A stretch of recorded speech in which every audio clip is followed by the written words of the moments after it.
mo ng social media, gumala pala ang buong barkada pero hindi ka nila isinama. Friends pa rin ba sila? O frenemies na? Good evening mga kapuso and all over the world. Ako po si Heart Evangelista. At ako naman po si Sean Lucas. Welcome po sa tinututukan at pinag-uusapang programa tuwing Sabado. Kung saan POV mo, panalo! The people have spoken!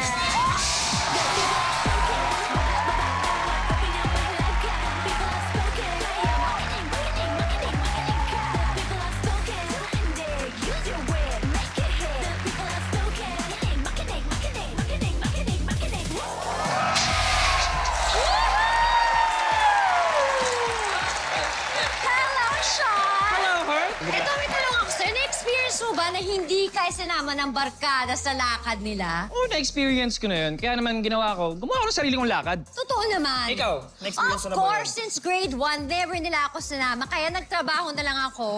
Pero may kilala akong hindi tayo iiwan kahit anong mangyari. Ang maganda, pogi, at energetic na people! Hello, people!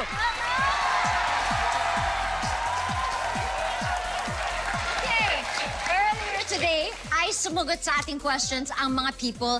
Ang answers nila ang huhulaan ng ating celebrity contestants today. And now, it is time to welcome our celebrity contestants. The first team is ang powerhouse combo sa drama at komedya na ngayon ay nasa kanilang TikTokeries era. The bold, the beautiful, Miss Pinky Amador and Kai Cortez. The team is Pinky!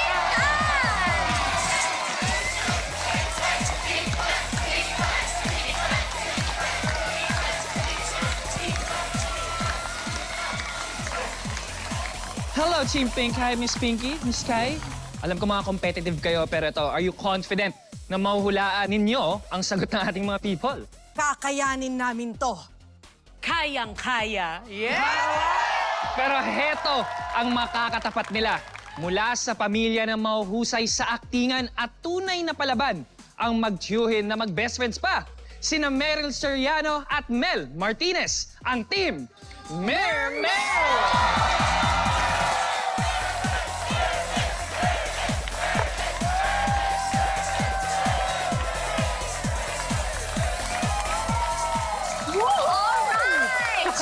Now, since ikaw ang mas nakakatanda, automatic ba na sa iyo manggagaling ang final answer? Hindi.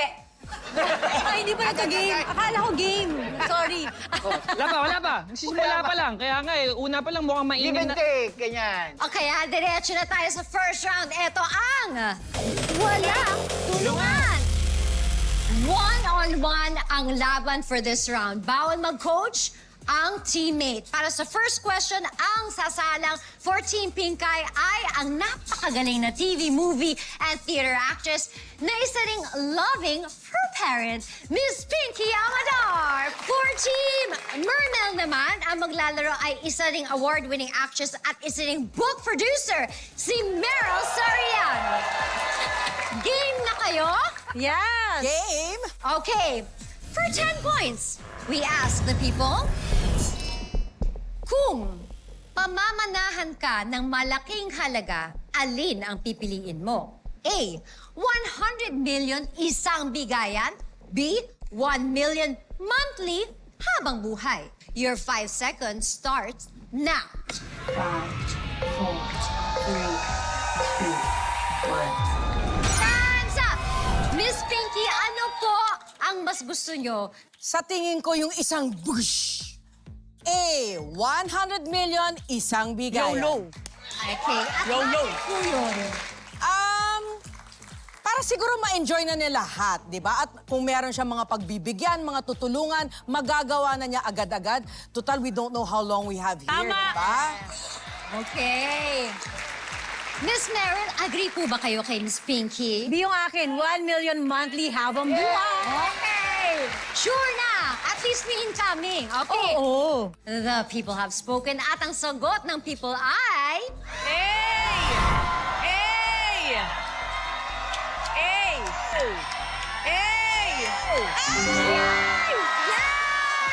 Yes! Gusto ng people ang installment. Tama si Meryl. So that's 10 points for for Team Mermel at 0 naman so far sa Team Pink Kai. Okay, ang susunod na maglalaban ang actress, comedian, and public servant na si Kai at ang actor and acting coach na si Mel. Good luck! Let's move on to question number 2. For 20 points, we ask the people, may karapatan ba sa pagpili ng venue at bisita ang parents kung sila ang gagastos sa kasal? A, of course, pera nila yun. B, no sa bride and groom na yun. Your 5 seconds start now. 5, 4, 3, 2, 1. Time's up! Okay? Unahin natin si Kai. B, no. Sa bride and groom na yon. And why is that? Because as a parent, ako kung gagastusan ko ang kasal ng anak ko, it's for her or him to be happy. At kung saan sila happy, doon ako magiging happy. Nel, anong basa mo sa people at ano kaya ang sagot nila? Tingin ko, I believe daw. Hindi, sa mga nakikita ko sa audience natin, I think it's letter A. Yan. Kasi syempre sila ang gagastos. Respeto naman sa mga magulang. They have the right para kung ano man yung suggestions sila, ideas, and there are parents. Babaliwalain ba natin yon?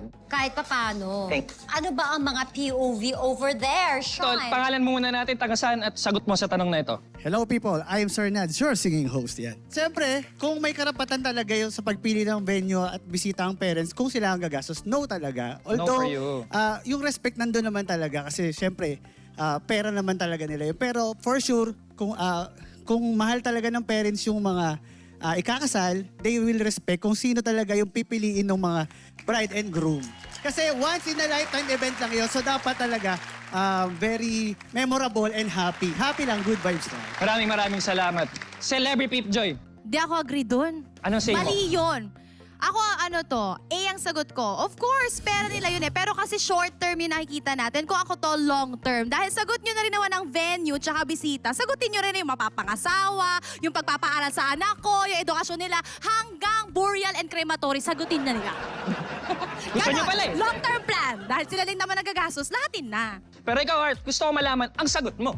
Ako, kung pera nila, di syempre, imbitahin na natin si Tita Josie. Di naman makakaano, di ba? Si Tita Josie, Tita Carmen, hayaan nyo na. Pera naman nila yun. At even naman yan eh. Buti nga, pinuntahan yung kasal nyo. Ako nga, di ako pinuntahan. So, ganun lang yun.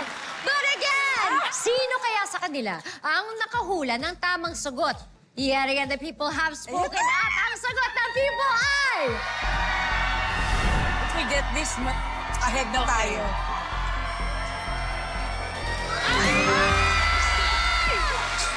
Sabi na ko nyo! Dapat bride and groom yun! Nakabawi si Sky and Kiki! I'm so sorry, Tita Josie! Hindi ka makakarating sa wedding! Alright, let's update the scores. 20 points na ang Team Pinkay, habang may 10 points naman ang Team Mermel.